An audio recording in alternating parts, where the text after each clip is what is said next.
तुम्ही आता मगाशी म्हणाला की आपल्या भूमिकेवर संशय घेऊ नये असं प्रत्येकाने वागलं पाहिजे.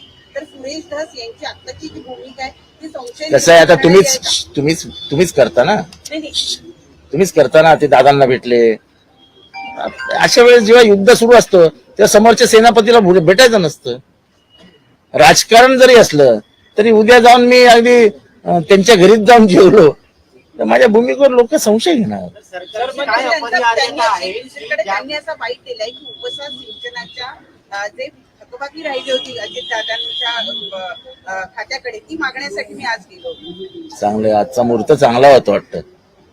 आज काहीतरी ग्रहमान पण बदललंय ना, कुठला तरी ग्रह एकत्र आलेत वगैरे असं काहीतरी आहे. बघा तुम्ही तपासून बघा.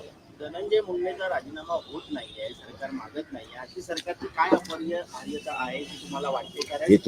ते तुम्ही सरकार चालवणाऱ्या देवेंद्रजी फडणवीसांना विचारा. मी काय सांगू शकतो त्यांची काय अपरिहार्यता आहे.